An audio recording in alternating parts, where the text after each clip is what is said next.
تو فرمایا گیا اگر تمہیں خطرہ ہونا انصاف نہیں کر سکتے یتیموں کے معاملے میں تو پھر ان سے تم نے نکاح نہیں کرنا.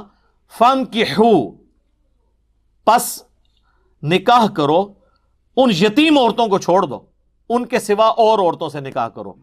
ما طاب لکم، جو تمہیں پسند آئیں، من النساء، عورتوں میں سے، مثنا و ثلاث و رباع، دو دو، تین تین، چار چار. یہ عربی میں بولنے کا یعنی ایک محاورتاً یوں بات بولی جاتی ہے. اب بعض لوگوں نے یہ دو دو کو جمع کر کے چار کیا، تین تین کو جمع کر کے چھ کیا، 10 ہو گئی، اور چار چار کو جمع کر کے 8 کیا، اور کہتے ہیں 18 بھی ہو سکتی ہیں. یہ نہیں، یہ عربی لنگوسٹک ہے. تو یہ جو ڈبل بولا گیا نا، اس کا مطلب ورنہ تو اللہ نے 18 ڈائریکٹ ہی کہہ دینا تھا. تو اللہ ہمارا دو دو کر لو، چلو تین تین کر لو. اب اس کا تین تین اگر میں کسی کو یار چلو یار دو دو ہی لے لو تسی، اگر میں کہوں یار کھجوریں بانٹ رہے ہیں ایک ایک، اور میں کہوں یار چلو دو دو لے لو، تو اس کا یہ مطلب ہوگا کہ ہر بندے کو 4 4 دینی ہے. نہیں، مراد یہ ہے کہ چونکہ جمع پہ بات ہو رہی ہے کہ دو دو ساروں کو دیجیے. یا میں کہوں یار چلو تین تین لے لو، تین تین لے کا مطلب یہ ہے کہ 6 6 لے لو، نہیں، سب کو تین تین دے دو. تو یہ وہ محاورتاً بات ہو رہی ہے. تو یتیم عورتوں کو چھوڑ کے تم کسی بھی عورت سے جو تمہاری محرم نہ ہو نکاح کر سکتے ہو. 2 3 اور 4 یہ حد لگا دی. لیکن ساتھ ہی کہا فَإِنْ خِفْتُمْ، لیکن اگر تمہیں یہ خوف ہو اللہ تعدلوا کہ تم ان میں انصاف نہیں کر سکتے، فَوَاحِدَةً، تو ایک ہی عورت پر اکتفا کرو، ایک ہی بیوی ہونی چاہیے اگر آپ کو یہ ڈر ہو جائے کہ آپ ان میں انصاف نہیں کر سکتے. ہاں انصاف کر سکو پھر 4 تک کی اجازت ہے، اور یہ 4 ایک وقت میں. اگر کوئی فوت ہو گئی یا طلاق دے دی پھر ایک اور کر لی تو وہ 5ویں نہیں شمار ہوگی، وہ 4تھی ہوگی. ایک وقت میں 4 کر سکتے ہو بشرطے کہ ان کے ساتھ انصاف کر سکو. اس کانٹیکسٹ میں کئی احادیث موجود ہیں، ابو داؤد کے اندر، ترمذی میں، مسند احمد میں. کئی مسلمان ہوئے جن کی 4 سے زیادہ شادیاں تھیں، تو نبی علیہ السلام نے پھر انہیں کہا کہ 4 رکھو، باقیوں کو طلاق دے دو، اپنا بیچ میں سے چوز کر لو کون سی 4 رکھنی ہے. 4 سے زیادہ نہیں تم رکھ سکتے ایک وقت کے اندر. تو ایک اگر انصاف کرنے میں تمہیں خطرہ ہے کہ نہیں کر سکو گے، ایک پر اکتفا کرو. تو اس سے اسلام کے ایک مزاج کا پتہ چلا کہ اسلام کہتا ہے کہ انصاف کی پرائورٹی ہے، انصاف کر سکو تو ایک سے زیادہ کرنی ہے. ورنہ انڈیا پاکستان میں تو جس نے ایک سے زیادہ کی ہے نا، خود بھی ذلیل ہوا ہے اور پورے معاشرے کو بھی اس نے ذلیل کرایا ہے، الا ماشاء اللہ، کیونکہ انصاف نہیں ہوتا. اچھا یہ انصاف صرف ہے نانو نفقے میں، دلی رجحان میں انصاف نہیں، وہ تو ممکن ہی نہیں ہے کیونکہ دل پہ تو انسان کا کنٹرول نہیں. لیکن جتنے ظاہری معاملات ہیں، ایک کو جتنا ٹائم دینا ہے دوسری کو بھی اتنا ہی دینا ہے، ایک کو جتنا خرچہ لگایا ہے دوسری کا بھی اتنا لگانا ہے. جو چیز کوانٹیفائی ہو سکتی ہے نا وہ ساری چیزوں میں برابر رکھنا ہے اسے. یہ نہیں ہے کہ ایک کو اعلیٰ گھر میں رکھا ہے دوسرے کو پھر تم انصاف نہیں کر رہے ہوگے، وہ آپ نے برابر رکھنا ہے. باقی دلی رجحان تو ظاہر ہے کہ بچے انسان کے اپنے سارے بچے ہوتے ہیں، لیکن سارے بچے ایک جیسے عزیز نہیں ہوتے. کچھ زیادہ کسی سے محبت ہوتی، کسی سے کم ہوتی ہے، لیکن ہوتی سب سے ہی ہے. اس میں انسان کنٹرول نہیں کر سکتا. اسی طرح ایک بیوی جو ہے وہ خامند کو زیادہ رسپیکٹ دیتی ہے، زیادہ اچھے طریقے سے بیہیو کرتی ہے، آٹومیٹکلی اس کی محبت خامند کے دل میں زیادہ ہوگی. لیکن یہ نہیں کہ اب یہ اس کی محبت میرے دل میں زیادہ ہے تو میں اس کے ساتھ زیادہ اس نے سلوک کروں ایز کمپیئر ٹو دوسری بیوی کے، الا یہ کہ وہ بیوی خود اپنا کوئی حق معاف کر دے، وہ والا معاملہ الگ ہے. تو اللہ تعالیٰ نے فرمایا ایک پر اکتفا کرو. اور اس کو سپورٹیو وہ سورۃ النساء کی آیت نمبر 129 ہے، جس میں اللہ تعالیٰ نے پہلے ہی کہہ دیا کہ ہمیں پتہ ہے کہ تم انصاف نہیں کر سکتے اس اعتبار سے، تو ہم وہ تمہارا عذر قبول کرتے ہیں، شادی کرو، ایسا مسئلہ نہیں ہے. لیکن ایکسٹریم رویہ نہ اختیار کرو کہ ایک کے ساتھ ہو کے رہ جاؤ اور باقیوں کو تم چھوڑ دو. وہ اللہ تعالیٰ نے سورہ نساء کی ہی آیت نمبر 129 میں بینیفٹ آف ڈاؤٹ دے دیا ہے. وَلَن تَسْتَطِيعُوا أَن تَعْدِلُوا بَيْنَ النِّسَاءِ وَلَوْ حَرَصْتُمْ، تم کتنی بھی کوشش کر لو ہرگز اپنی بیویوں میں انصاف نہیں کر سکو گے. یہ تو اللہ نے خود ہی مان لیا. تو اس کا مطلب ہے اللہ تعالیٰ ہمیں چھوٹ دے رہا ہے. فَلَا تَمِيلُوا، بس ایک چیز کا خیال رکھو، فَلَا تَمِيلُوا كُلَّ الْمَيْلِ، فَتَذَرُوهَا كَالْمُعَلَّقَةِ، ایسا نہ کرنا کہ کسی ایک کی طرف ہی بہت جھک جاؤ اور دوسری جو ہے وہ سسپینڈڈ پوزیشن میں لٹکی رہے، نہ وہ شور والی ہے نہ بغیر شور والی ہے، ایک ہی کے پاس رہتے ہو دوسری کو سال ہزار پوچھتے ہی نہیں ہو، ایسے نہ ہو۔ تو اللہ تعالیٰ نے فرمایا کہ یہ ہمیں پتہ ہے کہ اس طرح کا انصاف نہیں ہو سکتا دلی محبت کا، لیکن جو دنیاوی طور پہ جتنی فیسلٹیز ہیں اس میں آپ نے انصاف کرنا ہے۔ او ما ملکت ایمانکم، یا پھر تمہارے ہاتھ کا مال جو کنیزیں ہیں۔ اب یہ obsolete ہو چکا ہے سلسلہ، اس زمانے میں تھی کہ جنگوں میں جو عورتیں غیر مسلم مردوں کی مسلمانوں کے ہاتھ لگتی تھی، اور ان غیر مسلم مردوں کی عورتیں جنگ کرنے کے لیے میدان جنگ میں آئی ہوتی تھی۔ یہ نہیں ہے کہ کوئی ملک فتح کیا تو ان کی ساری عورتیں مسلمان لونڈیاں بنا لیتے تھے، نہیں، صرف وہ عورتیں جو جنگ لڑنے کے لیے آئی ہوتی تھی ان کو لونڈیاں بنایا جاتا تھا۔ باقی جو اپنے علاقوں میں تھے جنگ نہیں لڑتے تھے، عام عوام الناس ان پہ نہیں ہوتا تھا ایسا سلسلہ۔ تو اب ان کا دو ہی حال تھے، ایک تو یہ کہ ان کو واپس بھیج دیا جائے کافروں کے پاس، وہاں جائیں گی تو وہ پھر دشمنی اتارنے کے لیے آ جائیں گی، اور دوسرا یہ کہ وہ مسلمان مردوں کو ڈپینڈنگ اپان جس کی جتنی پرفارمنس ہے جہاد اور قتال میں وہ امیر المومنین ان کو تقسیم کریں۔ خیر اب یہ سلسلہ ابسلیٹ ہو چکا ہے، اسلام نے اتنا پروموٹ کیا غلاموں کو آزاد کرنے کے فضائل اور لونڈیوں کو آزاد کرنے کے اور خود نکاح کرنے کے۔ خود جو سیدہ صفیہ تھیں یہودیہ تھیں، اور یہ بھی لونڈی بن کے نبی علیہ السلام کے پاس آئی تھی، صحیح بخاری میں آتا ہے۔ تو نبی علیہ السلام نے ان کو آزاد کر کے ان سے نکاح کیا، اور آزاد کرنے کی جو قیمت تھی وہ ان کا حق مہر قرار پایا، اور وہ ام المومنین بن گئی۔ تو نبی علیہ السلام نے اپنے عمل سے یہ اس چیز کی ترویج کی ہے۔ تو آج یعنی یہ obsolete ہو چکا ہوا ہے، یہ مطلب بعض لوگ سمجھتے ہیں کہ یہ جو گھروں میں کام کرنے والی ہیں یا آپ جا کے کی علاقہ غیر سے عورت خرید کے لے آئیں تو وہ لونڈی بن جائے گی، اس طرح نہیں ہوتا، وہ لونڈیاں نہیں ہوں گی۔ اگر کوئی اس طریقے سے عورت لے کے آتا ہے تو نکاح ہی کرنا ہوگا، لونڈیوں والا معاملہ ان کے ساتھ نہیں ہوگا۔ ذالک ادنی الا تعولوا، یہ زیادہ قریب اس کے ہے کہ تم ایک ہی طرف جھک نہ جاؤ۔ یہ نہ وہی والی بات کہ بھئی ایک طرف جھک جانے سے بہتر یہ ہے تم 2 3 یا 4 شادیاں کرنے کی بجائے ایک ہی بیوی کرو تاکہ یہ خطرہ ٹال جائے۔ اور میں تو پرسنلی کہتا ہوں کہ جو لوگ فائنینشلی سپورٹ کر سکتے ہیں انہیں ایک سے زیادہ شادیاں کرنی چاہیے، اگر ان کی ایک نبھ جائے۔ یہ نہ ہو کہ دوسری کریں تو پہلی بھی ختم ہو جائے، پھر ایک ہی رہ جائے گی، تو بہتر ہے پھر ایک ہی رکھیں، جس طرح ہمارے معاشرے میں آپ کو پتہ ہے اسی طرح صورتحال ہے۔ لیکن جو لوگ اب ظاہر ہے کہ کسی بڑی کاز کے لیے کام کرنے والے لوگ ہیں، ان کے لیے تو یہ پاسبل نہیں ہے کہ وہ نئے نئے بکھیڑے کھول کے بیٹھ جائیں، اور پھر ان کو مثالیں دینا نبی علیہ السلام کی زیادہ ازواج کی، تو وہ عرب کے کلچر میں وہ چیزیں ہضم ہو جاتی تھیں۔ ہمارے اس کلچر کے اندر تو ایک بندہ جو دیندار آدمی ہے، دین کا کام کرنے والا ہے، وہ اگر 2 یا 3 کر کے بیٹھ جائے تو وہ تو پیٹ سے آپ ہی گھر پڑا رہے گا، اس نے کام خاک کرنا ہے۔ تو یہ ہر بندے نے اپنے حالات و واقعات خود دیکھنے ہیں اس کے اعتبار سے۔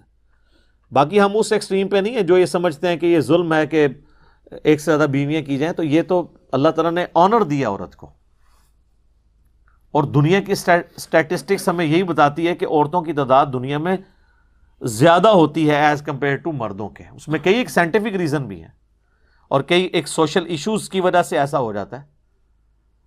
سائنٹیفک ریزن یہ ہے کہ جو عموماً دنیا میں مرد و عورت برابر تعداد میں پیدا ہوتے ہیں، لیکن جو بیبی گرل ہوتی ہے نا، جراثیم کے اگینسٹ اس کی ریزسٹنس زیادہ ہوتی ہے as compare to baby boy کے، وہ سروائیو زیادہ کرتی ہے۔ اور مجھے تو یہ حکمت نظر آتی ہے جو صحیح بخاری میں ہے اور ترمذی میں ڈیٹیل کے ساتھ ہے کہ جو عقیقہ آپ نے لڑکے کی طرف سے 2 کرنے ہیں اور لڑکی کی طرف سے 1، اور اس میں الفاظ ہیں بچے کی جان گروی ہوتی ہے اس کے عوض۔ لڑکے کی طرف سے 2 اس لیے ہو رہے ہیں کہ اس میں بیماری کے زیادہ چانس ہیں آنے کے، لڑکی کی طرف سے 1 ہے۔ پھر جنگوں کے اندر، ایکسیڈنٹس کے اندر، پبلک گیدرنگز کے اندر عورتیں تو بہت تھوڑی مرتی ہیں، تو مرد ہی باہر نکلتے ہیں وہ مرتے ہیں۔ اسی وجہ سے آپ دیکھیں دنیا میں اکثر ممالک کے اندر عورتوں کی تعداد مردوں سے زیادہ ہے۔ پاکستان میں بھی عورتوں کی تعداد زیادہ ہو چکی ہوئی ہے، صرف ایک ملک ہے انڈیا، اور وہ اس لیے کہ آج سے میں آپ کو 20 سال پہلے کے فگر بتا رہا ہوں کہ روزانہ 3000 بچیاں وہ پریگنینسی میں ضائع کر دیتے تھے، آئیڈینٹیفائی ہونے کے بعد کہ یہ بیبی گرل ہے. 3,000. ظاہر ہے جی، 1 ارب کے قریب تو آبادی اس وقت بھی تھی، اب تو بڑھ چکی ہے ان کی، تو 3,000 تو اس میں کچھ بھی نہیں ہے. اور یہ BBC کی رپورٹ ہے کہ وہاں ایسا ہوتا تھا، اس وجہ سے وہاں پہ مردوں کی تعداد زیادہ ہے. ادروائز اگر آپ مختلف ملکوں کے سٹیٹسٹکس، میں تو پرانے سٹیٹسٹکس ہیں، یہ احمد دیداد صاحب نے اپنے لیکچر میں بیان کیے تھے، اور وہ بھی آلموسٹ سمجھ لیں آج سے 20 سال پہلے کے فگرز ہیں، اب تو اس سے زیادہ ہوں گے، کہ امریکہ میں 7.8 ملین یعنی 78 لاکھ عورتیں زیادہ ہیں ایز کمپیئر ٹو مردوں کے. انگلینڈ میں 40 لاکھ، جرمنی میں 50 لاکھ، رشیا میں 90 لاکھ، آلموسٹ 1 کروڑ عورتیں زیادہ ہیں ایز کمپیئر ٹو مردوں کے. تو اب یہ 2 آپشن ہے، یا تو یہ عورتیں جو ہیں وہ برائی کریں، یا پھر یہ کسی ایسے مرد کے ساتھ شادی کریں جس کی آلریڈی کو بیوی ہو.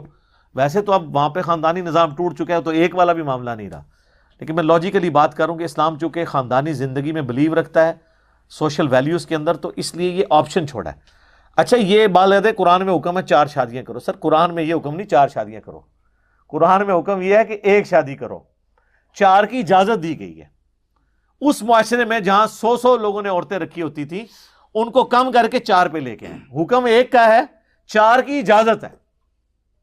4 کرنے کا حکم نہیں ہے کہ گنتی 4 کی پوری کرنی ہے.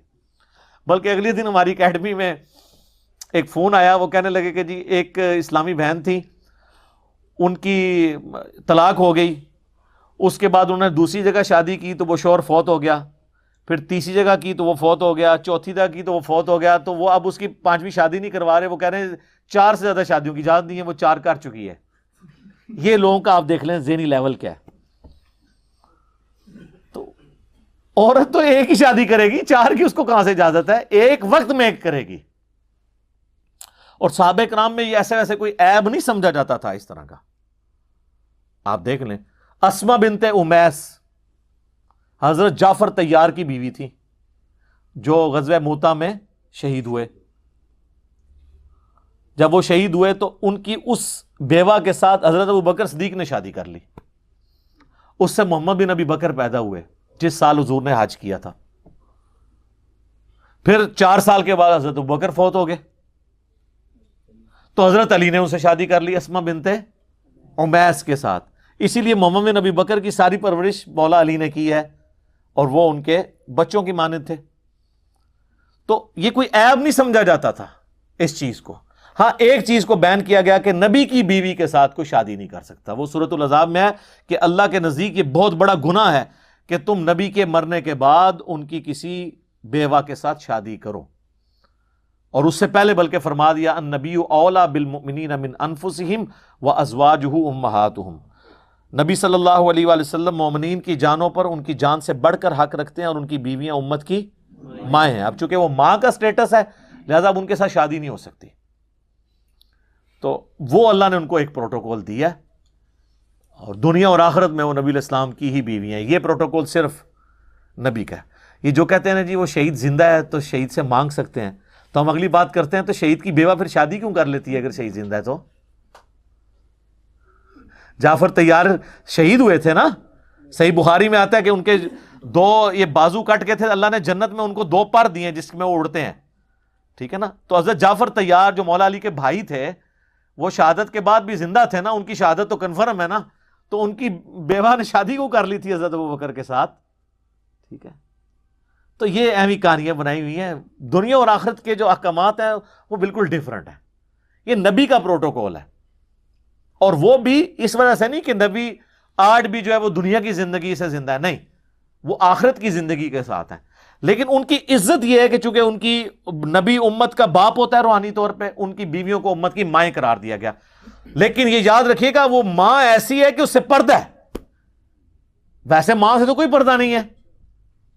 قرآن میں آیا کہ نبی کی بیویوں سے جو بات کرنی ہے وہ پردے میں کرنی ہے. کوئی چیز مانگنی ہے، اور اپنی زبان بھی اے نبی کی بیویوں ایسی استعمال نہیں کرنی کہ کسی کے دل میں روگ ہو تو وہ کوئی برائی کا ارادہ کرے. سورۃ الاحزاب میں آتا ہے. اما عائشہ سے بھی اگر اصحاب رسول کو مسئلہ پوچھنے جاتے تھے یا تابعین تو وہ پردے میں جواب دیتی تھی. وہ آنری رشتہ ہے ماں کا. لیکن باقی سارے غیر محرم عورتوں والے احکام ہیں ان کے ساتھ، پردہ انہوں نے کرنا ہے. تو وہ ایک پروٹوکول ہے. باقی تو ظاہر ہے کہ پھر اللہ تعالیٰ نے یہ والا جو محرم رشتوں والا ایشو ہے یہ بہت کریٹیکل، اس کے اوپر جو ہے وہ حکم فرمائے ہوئے ہیں پردے کے اعتبار سے. نکاح جو ہے وہ سنت ہے، وہ ضرور کریں، لیکن اتنے ہی نکاح کریں جتنے آپ سنبھال سکتے ہیں، ورنہ جو ہے نا وہ اپنے لیے الٹا یہ نہ ہو کہ مصیبت کھڑی کر دیں. یہاں تو جو بندہ کچھ کر نہیں رہا ہوتا کہہ دیتا بیاہ کر دو، تاکہ پورے دو خاندان کچھ کرنا شروع کر دیں، یعنی آپ لڑنا شروع کر دیں، سارے ویلے نوں جڑا موقع مل جائے اپنا کام کرنے کا. وہ کہتے ہیں جی یہ غریب آدمی آیا تو نبی علیہ السلام نے فرمایا شادی کرو، وہ اور غریب ہو گیا، پھر دوسری کرائی، پھر تیسری کرائی، چوتھی امیر ہو گیا. اس طرح کوئی امیر ہوتا ہے؟ سر بخاری مسلم دونوں میں حدیث ہے، اے نوجوانوں کے گروہ جس میں استطاعت ہے نا وہی نکاح کرے. نکاح کرنا تمہاری عفت اور عصمت کی حفاظت اور نگاہوں کو نیچے رکھنے کا ذریعہ ہے، اور اگر تم نکاح کی استطاعت نہ رکھو تو روزے رکھ کے اپنی شہوت کو ٹھنڈا کرو. یہ حدیث بخاری میں بھی ہے، مسلم میں بھی. تو وہاں حضور کہہ سکتے تھے نا کہ استطاعت نہیں ہے تو جلدی سے شادی کر لو تاکہ امیر ہو جاؤ، استطاعت صاحب استطاعت بن جاؤ. نہیں، اور یہاں استطاعت سے مراد فائنینشیل استطاعت ہے. باقی اگر سیکچوئل استطاعت کا ہو تو وہ تو آلریڈی اس میں موجود ہے، تبھی تو کہا جا رہا ہے کہ روزے رکھو، ورنہ تو اس کی نکاح ہی نہیں ہوگا. تو استطاعت ہو تو نکاح کرو، اور اگر استطاعت نہیں تو روزے کے ذریعے اپنی شہوت کو ایڈریس کرو. پھر بخاری مسلم میں وہ حدیث ہے جو 3 اصحاب غیر موجودگی میں نبی الاسلام کی ازواج کے پاس پردے میں آ کے حضور کے معاملات پوچھتے ہیں. تو وہ نبی الاسلام تو ایک نارمل زندگی گزار رہے تھے، آپ رات کو سوتے بھی تھے، آپ نفلی روزہ رکھتے بھی تھے، نہیں بھی رکھتے تھے. تو بخاری مسلم کے الفاظ ہیں، انہوں نے نبی الاسلام کی عبادت کو ہلکا جانا اور پھر آپس میں گفتگو کرتے ہوئے کہا کہ اللہ کے نبی تو بخشے بخشائے ہیں، ان کو کیا ضرورت ہے. ایک نے کہا کہ میں پوری زندگی شادی نہیں کروں گا، صرف اللہ اللہ کروں گا. دوسرے نے کہا کہ میں روزانہ روزہ رکھوں گا، اور تیسرے نے کہا کہ میں روزانہ پوری رات جاگا کروں گا. یہ کہتے ہیں 40 سال تک عشاء کے وضو سے فجر اے تکیو کیا ہوتا ہے انہاں نال. یہ چلے گئے، یہ باتیں کر کے وہ وہاں پہ گئے تو نبی علیہ السلام کی زوجہ محترمہ جو تھی انہوں نے سن لیا، اور جب حضور واپس آئے تو انہوں نے کہا کہ جی وہ آپ کے چیتے آئے تھے یہ دعوے کر کے گئے ہیں. حضور نے کہا بلاؤ ان کو. بخاری مسلم کے الفاظ ہیں، بلایا گیا، آپ فرمایا اللہ کی قسم میں تم سے زیادہ اللہ کا تقوی رکھتا ہوں. یہ پہلا جملہ یہ چھکا تھا کہ تم تقوی اور نیکوکاری یہ سمجھتے ہو کہ یہ حرکتیں کرو گے اور مجھ سے زیادہ کوئی نیک ہو سکتا ہے؟ میں اللہ کا پیغمبر ہوں، میں تم سے زیادہ اللہ کا تقوی رکھتا ہوں، میں نفلی روزے رکھتا بھی ہوں، چھوڑ بھی دیتا ہوں، میں رات کو آرام بھی کرتا ہوں اور اٹھ کے نماز بھی پڑھتا ہوں، یعنی ایک نارمل لائف گزار رہا ہوں، اور میں نے بیویاں بھی رکھی ہوئی ہیں، نکاح کیے ہوئے ہیں. پھر آپ نے فرمایا فمن رغب عن سنتی، جس نے میری سنت کو چھوڑ دیا. ویسے عموماً بولا جاتا ہے ان نکاح سنتی، وہ بھی حدیث کے الفاظ اس میں تو نہیں ہے، ابن ماجہ میں ایک روایت موجود ہے، لیکن اس میں امپلائڈ ہے کہ تینوں چیزوں کے بارے میں آپ نے مشترکہ کہا کہ فمن رغب عن سنتی، جس نے میرے طریقے کو چھوڑ دیا، یعنی میرے طریقے میں تینوں چیزیں کہ نکاح کرنا چھوڑ دیا، یا اس نے روزانہ جاگنا شروع کر دیا، عشاء کے وضو سے 40 سال تک فجر پڑھنی شروع کر دی، میرے لو فارغ جے. او ہن ایک بازی کرتے ہو سکتا ہے، اللہ نے نبی دا مننے والا نہیں ہو سکتا. تو خدا کے لیے اپنے بزرگوں کو بے عزت ہونے سے بچائیں. یہ فضیلت نہیں ہے، یہ اگر ان کی بزرگی کو اگر کوئی ختم کرنے والی چیز ہے وہ یہ ہے کہ 40 سال تک عشاء کے وضو سے فجر پڑھتے تھے. جی اے تے بزرگ وڈنے والی ہے گل، بزرگاں نو بچانا ہے تے یہ کیا کرو رات نو سوندے بھی سن تے اٹھ کے نماز بھی پڑھ لیندے سن. یہ نہ کوئی عشاء کے، یہ بتاتے ہیں کرتب ان کا، یہ کرتب ہی ہے نا. یہ تو یہ حدیث دیکھ، اور اس حدیث پہ نا امام بخاری نے باب باندھا ہے کہ عبادت میں غلو کرنا ناپسندیدہ عمل ہے. یہ ہے کتابوں کا دین اور وہ ہے بابوں کا. اسی تو ہم عرض کرتے ہیں کہ مرنے سے پہلے اے مسلمان کر لے اس پہ غور، کتابوں کا خدا اور ہے، بابوں کا خدا اور. یہ بابوں نے تو پتہ نہیں کس خدا کا تعارف آپ کو کروایا ہے. جو کتابوں کا خدا ہے نا، جو پیغمبروں کا خدا ہے، وہ تعارف اس طرح کرواتا ہے اپنا اور یہ فضیلت بتا رہے ہوتے ہیں.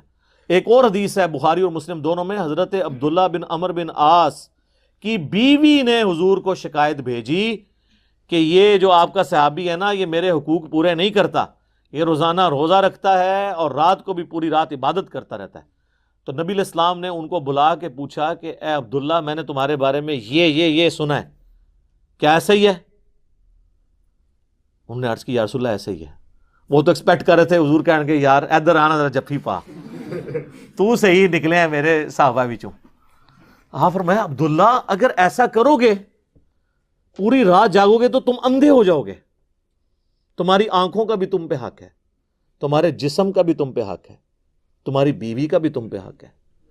پھر نبی علیہ السلام فرمایا دیکھو میں بھی تو ایک لائف زندگی گزار رہا ہوں نا، میں رات کو سوتا بھی ہوں، اٹھ کے نماز بھی پڑھتا ہوں، نفلی روزے رکھتا بھی ہوں، چھوڑ بھی دیتا ہوں. انہوں نے کہا یا رسول اللہ صلی اللہ علیہ وسلم میرے اندر بہت طاقت ہے، میں اللہ کی عبادت کر سکتا ہوں، تو میں تو روزانہ روزہ رکھوں گا.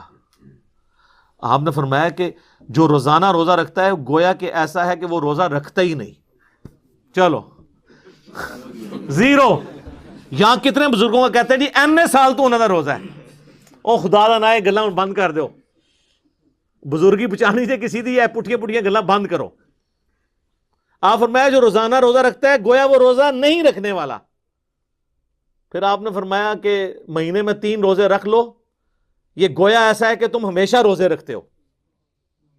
ان کا یا رسول اللہ میرے میں اس سے زیادہ طاقت ہے. پھر حضور نے اور بڑھائے کرتے کرتے آپ نے آخر میں فرمایا کہ بس اتنی اجازت ہے کہ ایک دن روزہ رکھو ایک دن نہ رکھو، یہ داودی روزے ہیں، اس سے زیادہ میں تمہیں اجازت نہیں دوں گا.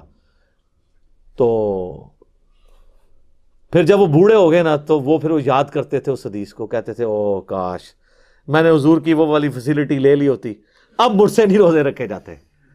تو وہ حضور نے تو مجھے پہلے اتنی بڑی آفر کی تھی.